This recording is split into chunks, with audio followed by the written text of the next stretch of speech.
Proverbios capítulo 3.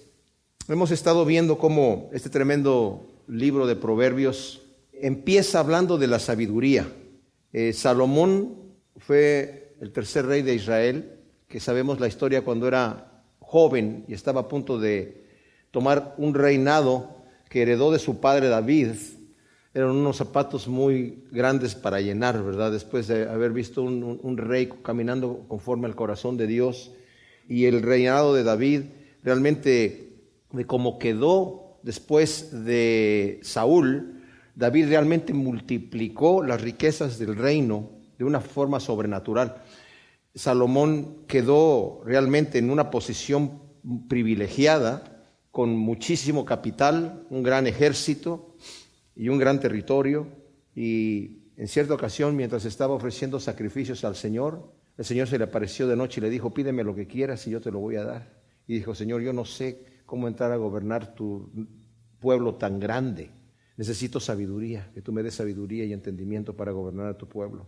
Y el Señor se agradó tanto de que le haya pedido sabiduría, que le dijo: no solamente porque no me pediste riquezas, ni me pediste largura de días, ni me pediste victoria sobre tus enemigos, ni fama y fortuna, sino me pediste sabiduría. Te voy a dar sabiduría como nadie ha tenido ni la tendrá jamás, y además te voy a añadir todo aquello que no me pediste: riquezas, largura de días, paz en tus días, y etcétera. Y el reinado de Salomón fue tremendo. Desafortunadamente, Salomón, al final de su vida, a pesar de que él nos deja estos tesoros aquí de sabiduría, terminó apostatando de la fe. Y esto lo digo, mis amados, para que sepamos que la sabiduría que Dios nos las da con una responsabilidad, para que nosotros sepamos que tenemos que cuidar nuestros pasos. Y nunca pensemos que ya somos suficientemente fuertes o ya llegamos a la estatura, que Dios y yo ya nos entendemos bien y aquí no pasa nada, me rebotan las balas en el pecho. Todo lo puedo en Cristo que me fortalece. Y sí, todo lo podemos en Cristo que nos fortalece, pero la verdad, mis amados, es que tenemos que venir humildemente delante del Señor cada día, reconociendo de dónde nos sacó el Señor, qué es lo que realmente somos nosotros. Lo que somos nosotros lo somos en Cristo Jesús. Por eso el mismo Pablo le da gracias a Dios por las debilidades que él tenía. Dice: si me voy a gloriar en algo, me voy a gloriar en mis debilidades, porque entonces soy fuerte. Y a veces cuando estamos con problemas, incluso cuando a veces caemos, no es para que nos levantemos con cinismo a decir: bueno, a donde abundó el pecado, abundó la gracia también, así que no hay problema. No, está bien, el Señor nos perdona, pero es para que nosotros recordemos de dónde nos ha sacado el Señor y nos levantemos con vergüenza de nuestro pecado, pero a la vez con gratitud a nuestro Rey de Reyes, que es a través de su gracia que nos sostiene, y volver a levantarnos. Y así como esa oveja que sale el pastor a buscarla, ¿verdad? Y cuando la toma no le quiebra las piernas ni la golpea, sino la toma en sus brazos. Pero yo me imagino que la ovejita está agradecida y avergonzada por haberse descuidado y haberse apartado del camino. Continúa esto que está hablando aquí Salomón. Está hablando acerca de la sabiduría, pero no de una sabiduría a secas. No está hablando de conocimiento, porque una cosa es conocimiento. Conocimiento es saber muchas cosas, pero la sabiduría es saber qué hacer con el conocimiento que tengo. Pero no es una sabiduría del mundo. Vimos también anteriormente, así como Santiago nos dice que hay sabiduría diabólica, y hay sabiduría mundana, hay sabiduría divina. Y la sabiduría real, la verdadera ciencia, el verdadero conocimiento es aquel que nos da el Señor. El Señor tiene que cambiarnos la mente. Por eso dice la Escritura que ahora tenemos la mente de Cristo. Por eso dice Romanos 12 que debemos ser transformados en la renovación de nuestro entendimiento, no conformándonos a este siglo, a la forma que la gente piensa aquí, porque el hombre por naturaleza piensa al revés. Así que cuando leamos aquí sabiduría, entendamos que nos está hablando de la sabiduría divina. Es la sabiduría que viene de parte de Dios. Y mis amados, como dice Santiago, si alguien tiene falta de sabiduría, pídasela a Dios. Él se las va a dar abundantemente, porque así como se agradó de haberle dado sabiduría a Salomón porque se la pidió, ¿no creen ustedes que se va a agradar cuando nosotros le decimos: Señor, este día estoy delante de ti, esta mañana empieza el día, Señor, dame sabiduría y entendimiento para vivir este día, para glorificarte a ti? Ayúdame a ser sabio y huir de la tentación, resistir al diablo. Protégeme con toda la armadura de Dios, y entonces salimos adelante en el temor de Dios, hermanos, ¿verdad? Entonces dice aquí, pues, hijo mío, no olvides mis enseñanzas y tu corazón guarde mis mandamientos, porque largura de días y años de vida y paz te aumentarán. Como nos vamos a dar cuenta aquí, este particular Proverbio 3 está agrupado cada 2 versículos, o sea, nos da una instrucción y nos da el resultado de la cosa que es, ¿verdad? Y la instrucción es, hijo mío, no olvides mis enseñanzas y tu corazón guarde mis mandamientos. Es una amonestación a recordar y a obedecer los mandamientos de Dios. O sea, tengo que recordarlos. Por eso el leer la Escritura es bien importante, porque estamos nosotros recordando. No es que ya me la sé, yo ya leí la Biblia una vez, no. Y aunque la tengamos memorizada, gente que se ha memorizado la Escritura, mis amados, que se ha memorizado, hay gente, ya no se acostumbra mucho hoy, pero en la época de los puritanos había gente que se memorizaba la Biblia en varias versiones. Todavía ellos leían la Biblia, porque es diferente cuando uno lo está leyendo, ¿verdad? O sea, muchos versículos que muchos de nosotros sabemos, pero de repente cuando lo estamos leyendo nuevamente tienen un impacto. Entonces, no olvides mis enseñanzas y tu corazón guarde mis mandamientos. El fruto, porque largura de días y años de vida y paz te aumentarán. Hay manera que yo puedo vivir mi vida, mis amados, en vicios, en cosas que son desagradables, en corajes, cosas que van en contra de mi cuerpo. Mi cuerpo no está diseñado para tener rabia, para tener coraje. Se intoxica mi cuerpo. En cambio, cuando tengo amor, cuando tengo ese sentimiento de misericordia y empiezo a producir esos frutos del Espíritu, en mi cuerpo produce endorfinas que me ayudan, físicamente me ayudan. Una buena actitud en la vida ayuda a que el cuerpo sea más sano. ¿Será posible? Claro, nosotros tenemos nuestros días contados, decimos ahí, ¿verdad? Cada uno de nosotros no sabemos el día, pero Dios tiene ya predestinado un día allí para cuando nos va a tocar irnos. Pero hay maneras en donde yo puedo acortar mis días. Dice Eclesiastés, que es el siguiente libro de Proverbios, capítulo 7, versículo 17, dice, no seas demasiado impío ni insensato. ¿Por qué morir antes de tiempo? Wow, ¿se puede morir antes de tiempo? Sí, se puede morir antes de tiempo. Aquí mismo en Proverbios 10, versículo 27, el temor de Yahvé aumenta los días, pero los años de los malvados serán acortados. El Salmo 55, 23 nos dice así, oh Elohim, tú los harás bajar a la fosa profunda. Los sanguinarios y los traidores no llegarán a la mitad de sus días, pero yo he confiado en ti. O sea, realmente me está diciendo aquí algo sabio el proverbista. Me está diciendo, considera los mandamientos. Son enseñanzas, como dije yo, no son de Salomón sus mandamientos, son los mandamientos que me da el Señor. El Señor quiere que yo tenga vida y que tenga una vida abundante. Todos los mandamientos de Dios, como hemos dicho, no son arbitrarios, son beneficiosos para mí. Y quiere que yo tenga una vida abundante, feliz, que realmente tenga un gozo completo. Nunca se aparte de ti la misericordia y la verdad. Átalas a tu cuello, escríbelas en la tabla de tu corazón y el fruto, y hallarás gracia y buena opinión ante los ojos de Dios y del hombre. El ser sincero, recto y misericordioso son virtudes que son apreciadas por Dios y por los hombres que son moralmente sanos. O sea, cuando yo vivo una vida recta, voy a tener alabanza de parte de Dios, pero también alabanza de parte de los hombres, como dije, de los que son moralmente sanos, porque hay gente que el malvado aborrece al justo, porque lo hace ver mal. Por esa es la única razón, ¿verdad? Porque lo hace ver mal. Y dice, que santito, ¿verdad? Pero esas son virtudes que constituyen un buen carácter. Por eso dice, hallarás gracia y buena opinión ante los ojos de Dios y del hombre. Confía en Yahvé con todo tu corazón y no te apoyes en tu propia inteligencia. Reconócelo en todos tus caminos y Él enderezará tus sendas. Una confianza en Dios, mis amados, es la demostración de la fe. Yo puedo decir que yo creo en Dios, pero si yo no le entrego mi vida al Señor, sabiendo que Él es amor, que Él es misericordioso, que Él tiene para mí lo mejor. Y yo digo que creo en Él, pero no me acerco a Él, no le tengo confianza, no me entrego del todo, lo estoy diciendo de labios afuera. En otra ocasión dije yo que las obras que yo hago manifiestan qué es lo que yo creo. Pero también, no es lo que yo digo, sino lo que yo vivo, lo que yo hago. Pero también mi acercamiento a Dios demuestra mi fe. Si yo realmente creo en el Señor, si creo que Él es amor, si yo creo que Él es vida y que Él tiene lo mejor para mí, voy a estar pegado a Él.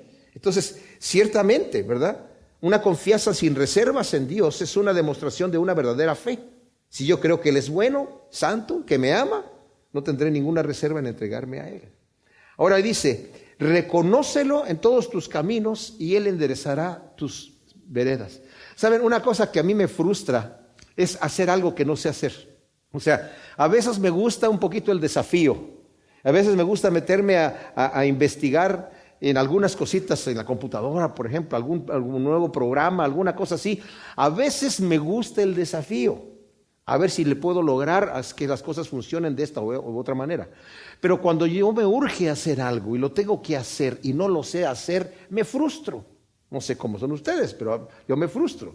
Y a veces digo, voy a llamar a alguien que realmente sepa hacer esta cosa. Cuando yo sé hacer algo, me gusta hacerlo. Cuando yo lo sé hacer, me emociono de poderlo hacer porque ya lo sé hacer. ¿Esto por qué lo digo? Porque está diciendo aquí, confía en el Señor con todo tu corazón, no te apoyes en tu propia inteligencia. No sabes cómo vivir tu vida. No sé yo cómo vivir mi vida. No sé yo cuál es el camino recto. ¿Cómo le voy a hacer? Señor, ¿cómo voy a llegar al final de la carrera? No sé. Y el Señor dice, sí, no sabes. No sabes. Así que no te apoyes en tu propia inteligencia. Encomiéndame a mí tus caminos. Yo soy tu pastor. ¿Saben qué hace el pastor con la oveja? La guía. Tú me vas a llevar por delicados pastos. Yo no sé dónde están, tú sí sabes. Me vas a llevar junto a aguas de reposo, me vas a hacer descansar allí. Y aun cuando hay en valle de sombra de muerte, no voy a tener mal alguno porque tú estás conmigo. Tú estás conmigo, me infunde aliento tu vara y tu cayado.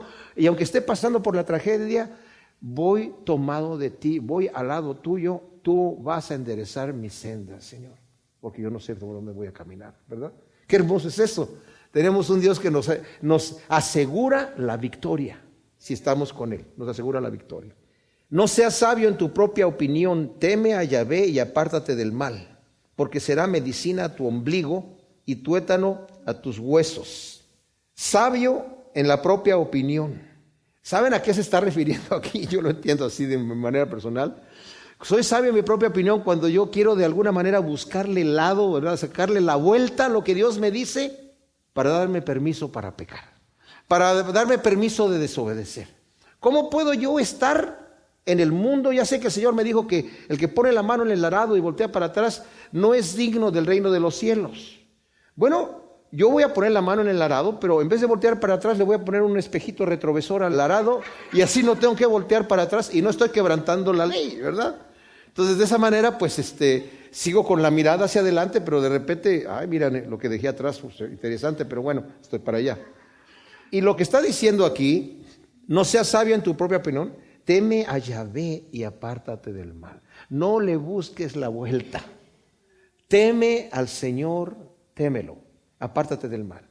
O sea, el temor de Dios, mis amados, no es un terror. Tiene que ser un temor de saber que Él es el Dios omnipotente, santo, perfecto, que carga con la maldad, con la iniquidad y con el pecado, pero que de ninguna manera va a dar por inocente al malvado.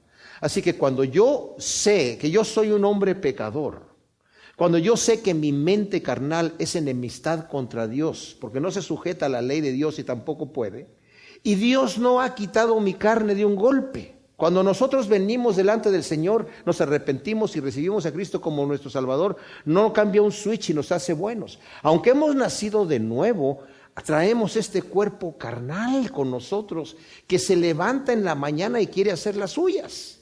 Y las quiere hacer todo el día. Y por eso dice el Señor, el que quiera venir en pos de mí, tiene que negarse a sí mismo porque va a estar allí. Su carne todavía tiene que negarse a sí mismo. No solamente el día que vino y recibió a Cristo como Salvador, sino todo el tiempo. Tiene que tomar su cruz, ¿cuándo? Todos los días, todo el tiempo. Que es la manera en la que yo tengo que estar, como dice Pablo, yo ya no vivo yo, sino yo estoy crucificado con Cristo en la cruz. No lo está hablando de una forma hipotética, no lo está hablando de una manera representativa. Cuando Cristo murió, yo morí ahí con Él. Lo está hablando en una manera de un diario vivir. Yo estoy crucificado. El mundo me es crucificado a mí, dice Pablo. O sea que a mí ya no me interesa el mundo. Tengo otros valores. Y dice, y no que ya lo haya alcanzado, pero prosigo a la meta. Conociendo mi cuerpo, dice, golpeo mi cuerpo, no como quien golpea al aire, sino lo pongo en servidumbre, procurando no agradar a la carne para que el Espíritu de Dios tome control de mí. Y este mismo Pablo es el que escribe a los Gálatas diciendo, hay una lucha constante del Espíritu con la carne. Y como hay esa lucha constante del Espíritu con la carne, no seas sabio en tu propia opinión, teme al Señor y apártate del mal. Esa es una decisión que yo tengo que hacer. Apártate del mal, porque será medicina a tu ombligo. Como les digo yo, mis amados, el Señor quiere para mí lo mejor. Voy a sentirme bien. Qué increíble es la paz que hay cuando tenemos paz con Dios. No hay paz más grande que esa. No hay gozo más grande, mis amados, que cuando nosotros llegamos y oramos a Dios y no nos levantamos de la oración hasta que sentimos el gozo de Dios. Sentimos la mano de Dios, sentimos el abrazo del Padre que nos dice, todo está bien, todo está bien. Y en ese momento hay un descanso, hay medicina, como dice aquí, a mi ombligo, tuétano a tus huesos. O sea, es vida misma en tu cuerpo. Dios te vivifica. Dios no solamente nos ha venido a vivificar espiritualmente, pero nos vivifica en nuestro cuerpo cuando nosotros nos dejamos en las manos de nuestro Dios y viene esa vitalidad de nosotros, esa paz, tremendo, ¿verdad? Ahora, dice, te dará vida. La hipocresía consume.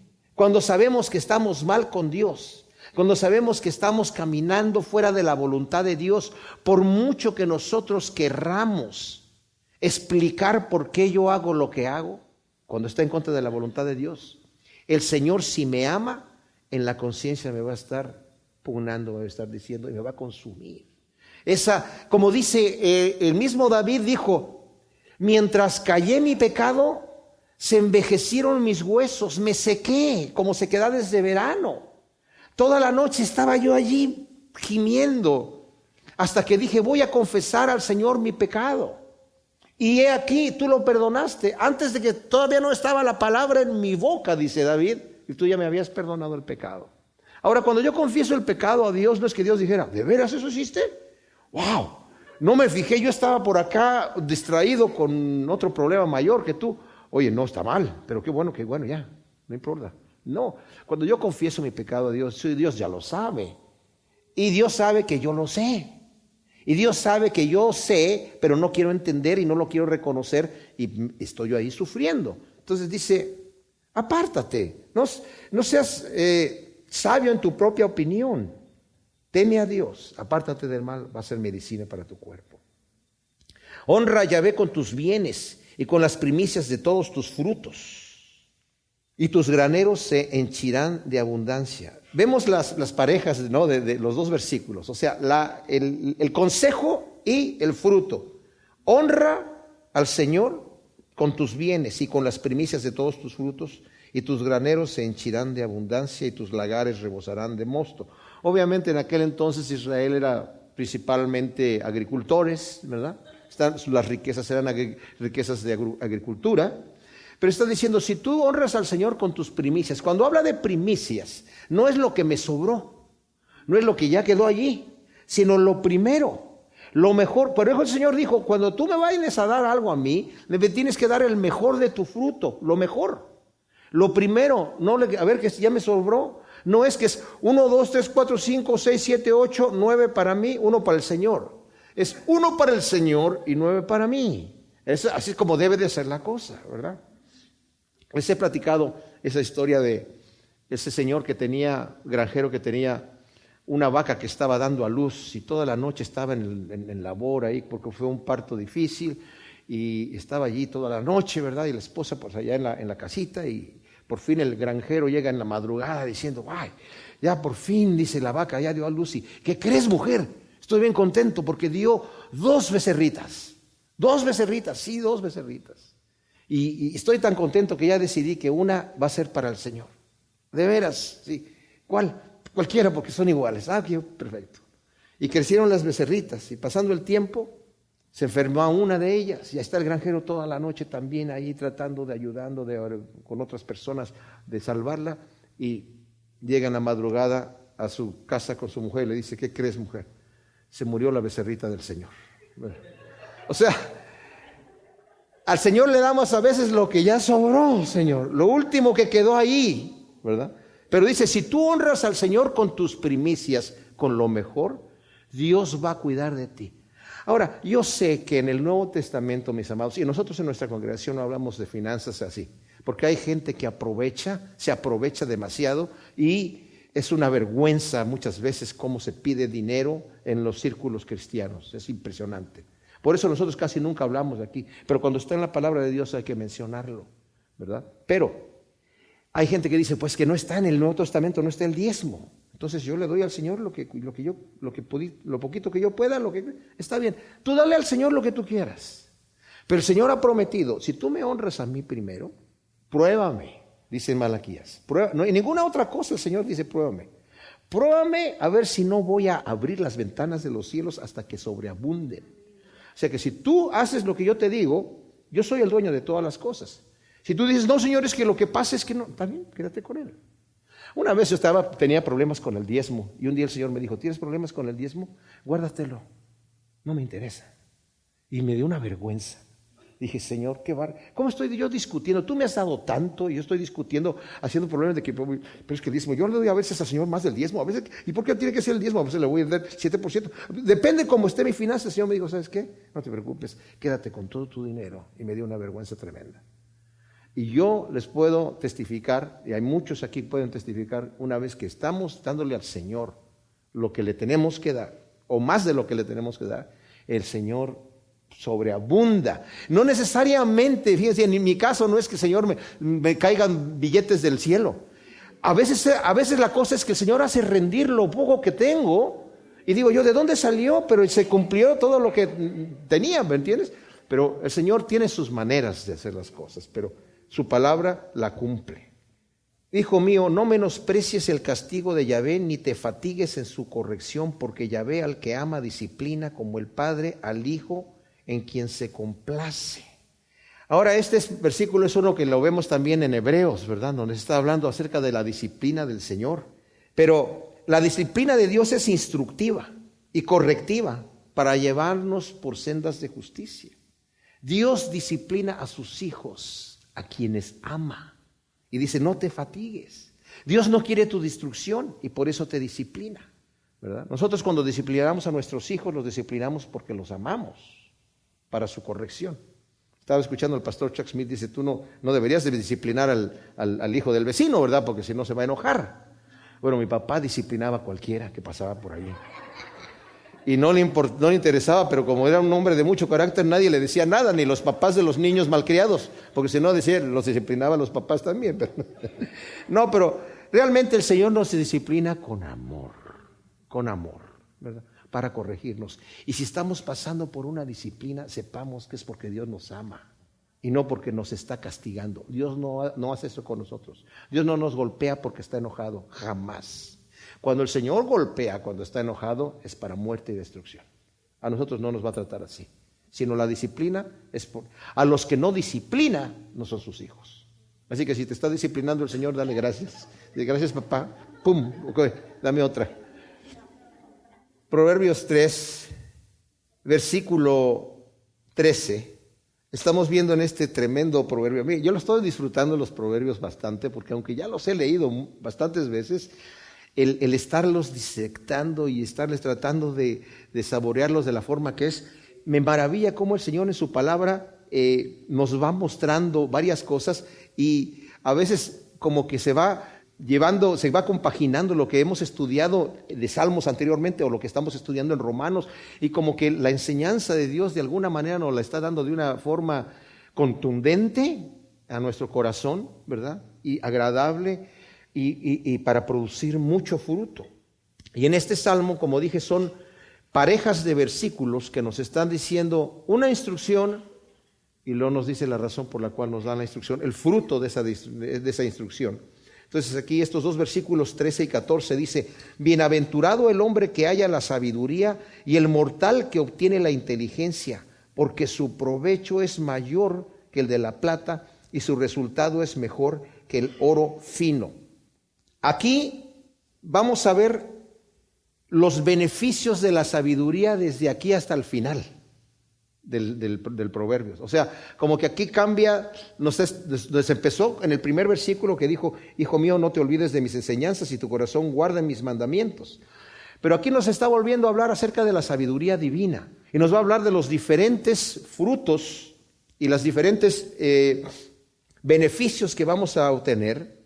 Bienaventurado el hombre que haya la sabiduría, el que por fin encontró la sabiduría, pero la encontró para obtenerla, la encontró para tomarla, para recibirla, que escuchó el mandamiento del Señor y lo atesoró, se lo llevó al corazón. El mortal que obtiene la inteligencia. O sea, no es la inteligencia a la que se refiere ahí como un coeficiente intelectual, se está refiriendo a la inteligencia espiritual, mis amados, a ser sabio en las cosas de Dios, al aprovecharme con las cosas que Dios me ha dado. Me maravilla que la sabiduría que Dios nos da va por encima del coeficiente intelectual de la persona. Incluso muchas personas que son grandes pensadores, eso no es una regla, pero para muchos grandes pensadores con coeficientes intelectuales brillantes, grandes, les es problema y tropiezo las cosas de Dios, algunos de ellos, porque yo conozco gente brillantísima que son tremendos siervos de Dios. Pero esto lo digo porque aunque el coeficiente intelectual sea bajo, la sabiduría de Dios es entendible para un niño. El Señor ha bajado el reino de los cielos de una forma tan sencilla que incluso me tengo yo que hacer como niño para poder entender los principios de Dios. Porque el Señor no me los va a decir: a ver, vengan acá los listos y que les voy a hablar la palabra del Señor, ¿verdad? Como les he dicho, la iglesia de Dios no es la iglesia del Chapulín Colorado que dice: síganme los buenos, sino el Señor vino por lo vil y lo menospreciado.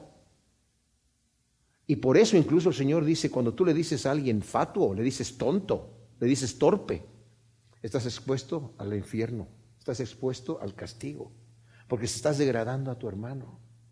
Y delante de Dios, ¿quién soy yo para yo decirle a otro que es un estúpido cuando... Y yo como estoy delante de Dios, ¿verdad? Pero la sabiduría que Dios nos las da a cualquier nivel. La persona con menos capacidad intelectual la va a entender perfectamente bien. Dichoso el hombre que la haya, el que obtiene esta inteligencia, porque su provecho es mayor que el de la plata y su resultado es mejor que el de oro fino. O sea, vimos que Salomón también nos dice en Eclesiastés, en otro versículo, que el oro, el dinero, nos protege, ofrece protección, pero la sabiduría ofrece protección con larga vida, ¿verdad? El dinero ofrece cierta seguridad, pero la sabiduría ofrece seguridad con larga vida y con promesas divinas. Dice, es más deseable, más provechoso que la plata. Su resultado es más que el oro fino. Nosotros a veces quisiésemos tener el control de tener mucho dinero para nosotros, incluso para servir a Dios. Yo me acuerdo, les he comentado esto, cuando recién me convertí. Le decía: Señor, ¿por qué no me haces millonario?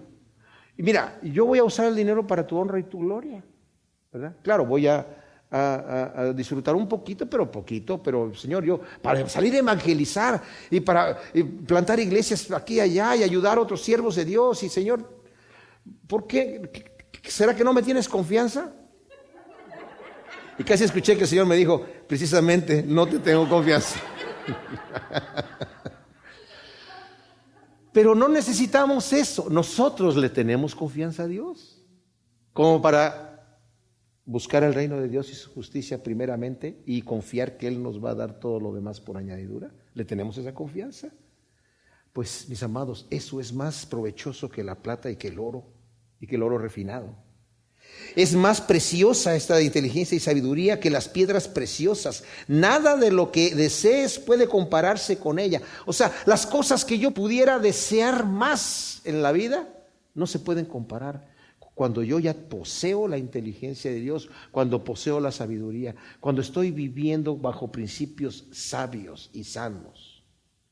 En su diestra hay abundancia de días y en su izquierda riquezas y honra. Y aquí me maravilla este versículo 16, porque aunque dice que la sabiduría es más preciosa que la plata y el oro, el Señor me está prometiendo, si tú obtienes esta sabiduría, si buscas primeramente el reino de Dios y su justicia, el Señor también te va a proveer longevidad y prosperidad.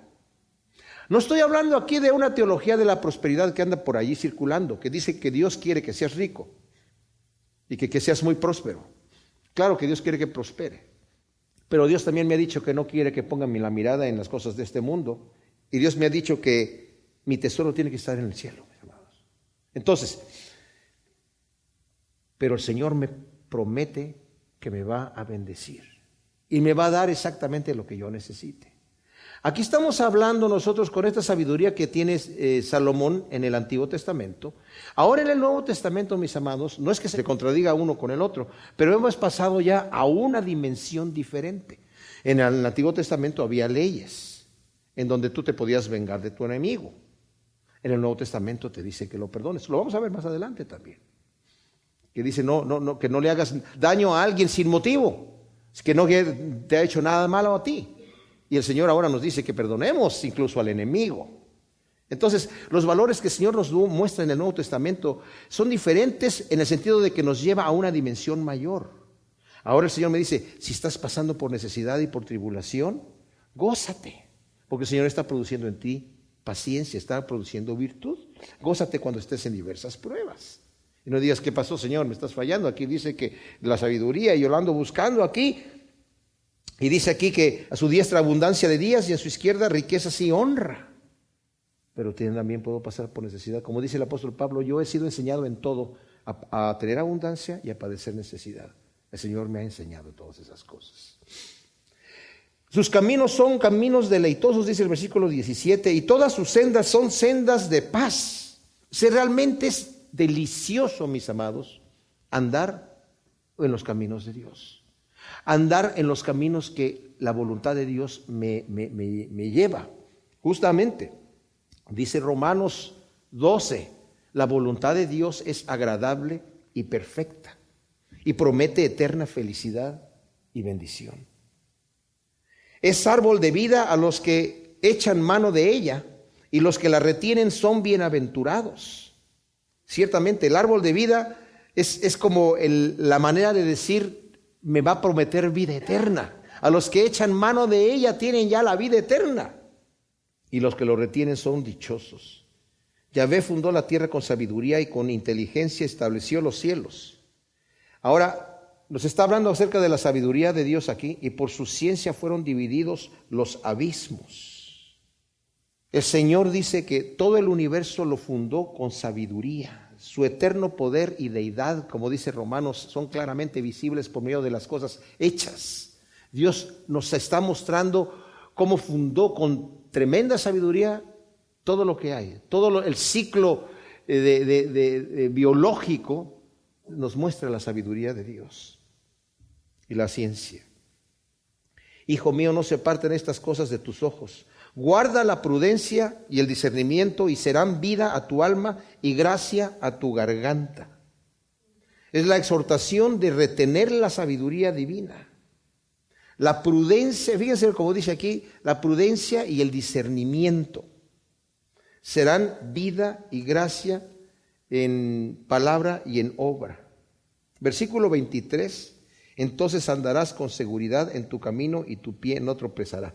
Cuando se estaba meditando en estos 3 versículos, cuando habla acerca de la prudencia, del discernimiento, meditando en el versículo que está aquí en Eclesiastés, si quieren volteenle, en el Eclesiastés capítulo 7, lo vimos hace rato, nada más que no leímos el versículo anterior. El versículo 16 es un versículo medio especial, porque dice, no seas demasiado justo, ni presumas ser muy sabio. ¿Para qué matarse? No seas demasiado impío ni insensato. ¿Por qué morir antes de tiempo? Yo me quedé pensando, ¿cómo puede ser uno demasiado justo o demasiado sabio? O se es justo o no se es justo. Pero a veces a lo que yo creo que se refiere aquí es a la falta de prudencia, ¿verdad? O sea, yo puedo ser demasiado, digamos, transparente. No sé si me explico aquí. Hay maneras prudentes de contestar. Si nosotros vemos cómo el Señor contestaba cuando le hacían preguntas capciosas, eran para atraparlo. El Señor pareciera que, oye, fue un poquito deshonesto aquí. Y a veces simplemente dijo, a ver, yo les voy a preguntar otra cosa. En vez de contestarles su pregunta, yo les voy a contestar. Y si me contestan, yo les contesto. Y eso es sabiduría, eso es discernimiento. No para caer en la trampa inmediatamente, ¿verdad? Porque cuando uno quiere ser demasiado abierto, oye, la Biblia dice que hay que ser transparente. Entonces yo le voy a decir a todo el mundo lo que me pasó, lo que hice. Y a veces no es conveniente, ¿verdad? No que sea hipócrita. Pero simple y sencillamente, aquí lo que me está diciendo es que debo tener discernimiento y voy a andar con seguridad en mi camino y mi pie no va a tropezar. Porque voy a tener ¿qué? Discernimiento y prudencia, como dice el versículo 21. Cuando te acuestes no tendrás temor, te acostarás y tu sueño será dulce. Aquí estamos hablando también, como dije yo, de esa paz que tenemos con Dios. Cuando yo me acuesto, y si tengo problemas, si he hecho algo malo en ese día, mis amados, no me conviene acostarme sin hacer cuentas con Dios y dormir intranquilo. Si me peleé con mi esposa y no le fui a pedir perdón, si me peleé con mis hijos y no les fui a pedir perdón, si me peleé con alguien y no arreglé cuentas, nosotros ya sabemos, hemos experimentado qué difícil es pasarse la noche sabiendo que tengo un problema que tengo que arreglar. El Señor no quiere que estemos así. El perdón de Dios, mis amados, es instantáneo, ¿verdad? Si nos ponemos a cuentas con Dios, el Señor nos perdona instantáneamente. No hay un motivo por el cual yo debiera de irme a acostar y tener un problema en mi corazón, si no arreglo cuentas. Como hemos escuchado y lo hemos dicho mil veces, ¿qué pasaría si el Señor viniera hoy? ¿Estarías tú listo? ¿O tendrías que arreglar cuentas con alguien? Habría algo que le diría, Señor, dame un par de días para arreglar algunas cositas y entonces sí estoy listo. ¿Por qué no las arreglas hoy? ¿Por qué no haces eso ahora? ¿Para qué vivir en esa angustia? ¿Para qué vivir en esa falta de paz? ¿Para qué irse a la cama y que no pueda acostarme sin temor y que no pueda acostarme con un sueño dulce? El Señor quiere que yo tenga ese tipo de sueño dulce, ¿verdad? Dice el Salmo, en paz me acostaré y asimismo dormiré, porque tú, Señor, me haces vivir confiado, el Salmo 4:8, ¿verdad? Entonces, y también nos dice Filipenses que cuando yo tengo problemas, porque tengo dificultades, porque tengo una angustia y tal vez por ese motivo no estoy acostado en paz y poder dormir en dulzura, porque tengo ese conflicto en mí, tengo esa necesidad. Pues entonces, ¿qué dice lo que dice la Escritura? Por nada estés afanoso, sino trae tus peticiones delante de Dios, déjalas a sus pies. Y la paz de Dios, que sobrepasa todo entendimiento, que va por encima de tu razonamiento, va a gobernar tu corazón. Pero eso solamente cuando se las dejo allí al Señor, porque el Señor dijo, vengan a mí los que estén trabajados y cargados, pongan sobre de mí sus cargas. Y a veces venimos con nuestras cargas, aquí están, Señor, ok, aquí te las dejamos. Ay, Señor, gracias, bueno, ahí nos vemos. Y me llevo otra vez las cargas, ¿verdad? Y no las dejamos allí. Me vuelvo a preocupar, sigo con el asunto, pero entonces digo, Señor, ¿qué pasó con las cargas? Pues te las volviste a llevar, ¿verdad? El Señor pide que nada más cuando deje mis cargas delante de Él, que yo lleve su yugo, y su yugo quiere decir exclusivamente hacer su perfecta voluntad, que es agradable y perfecta. Dice, mi yugo no es gravoso. Dice Juan, los mandamientos de Dios no son gravosos, son agradables y son perfectos. Son gravosos solamente cuando mi carne se resiste. Pero el poder que tiene el Espíritu Santo es tan fabuloso, mis amados, que dice Pablo sabiamente en Romanos 8, si por el Espíritu, no por tus propias fuerzas, si por el Espíritu haces morir las obras de la carne, vas a vivir. No en tus propias fuerzas. Deja que el Señor tome control y vas a ver que el Señor toma control. No temerás pavor repentino, ni ataque de los impíos cuando venga, porque Yahvé será tu confianza y Él guardará tu pie para que no sea atrapado. O sea, aunque esté en conflicto, Aunque esté en medio del problema, yo sé que Dios tiene en control mi vida. Yo he estado en situaciones así. Tal vez algunos de ustedes pueden dar testimonio de estas cosas. En varias ocasiones, una incluso con mi esposa, estuvimos en México, nos iban a matar por predicar el evangelio. Y habían rodeado la casa, gentes con machetes, con puñales, con piedras y que todo esto. La casa a donde habíamos ido. Y en ese momento estábamos cantando adentro, junto con todos los demás cristianos que estaban ahí, y no teníamos ningún temor. Fue algo sobrenatural que pasó, porque no era que nosotros estábamos así. Un tiempo viajé yo, estuve un mes en Guatemala, cuando estaba ya el presidente Ríos Montt, había mucha persecución de la guerrilla, y en varias ocasiones que salimos a predicar el evangelio, pasamos por lugares en donde nos bajaban del camión donde veníamos con el equipo. Traíamos una carta que nos permitía salir de Guatemala, de la ciudad, porque estaba prohibido para los turistas salir de la ciudad. A veces nos tiraban en el piso con la ametralladora en la nuca, pero estábamos así como que no teníamos problema. Hasta después, cuando se pasaba el problema, es que casi me matan, pero en el momento yo veía, mis amados, que se cumple lo que dice la Escritura en Romanos 8. En todas estas cosas somos más que vencedores, no porque nosotros somos muy valientes, sino por medio de aquel que nos ama. No vas a temer temor repentino, ni el ataque de los impíos cuando venga, aunque venga el ataque, porque el Señor será tu confianza y Él te guardará tu pie para que no sea atrapado. Ahora, esto no es garantía, mis amados, para que a mí jamás me vayan a hacer daño, porque el Señor dijo: no temas al que mata el cuerpo, sino más bien teme a aquel que puede destruir el cuerpo y el alma en el infierno, ¿verdad? Entonces, no niegues el bien a quien es debido cuando está en tu mano hacerlo. No digas a tu prójimo: anda y ven de nuevo, que mañana te lo daré, cuando contigo tienes con qué darle. ¡Wow! ¡Qué tremendo! Santiago nos dice: si tú le dices a tu hermano: mira, caliéntate, come, pero tú no le das con qué teniendo, tu fe es vana. ¿Y qué pasa cuando yo le estoy diciendo a alguien: oye, mira, ven mañana? Si yo tengo para ayudarle y le digo ven mañana, en realidad no quiero ayudarlo, ¿verdad? Porque si quisiera ayudarlo, lo ayudaría inmediatamente. Y el Señor, en cierta manera, está diciendo: si yo te estoy proveyendo a ti, y tú eres mi administrador, y te llega un necesitado, tú eres mi administrador, tú tienes mis bienes en tu mano, y tú tienes para ti, pero tienes también para ayudar al que es necesitado. No le digas ven mañana, porque yo no quiero hacer eso contigo tampoco. El Señor no nos dice ven mañana. Cuando el Señor no nos da en el momento que nosotros pedimos, es porque no es el momento. Pero a nosotros no nos toca esa discreción. La Escritura aquí no me da esa opción. Aquí yo diga, bueno, así como el Señor no me responde inmediatamente cuando yo oro, pues entonces yo tampoco le voy a responder a cuando me está pidiendo. Mi obligación como siervo de Dios es actuar instantáneamente, ¿verdad? Lo que me está diciendo aquí.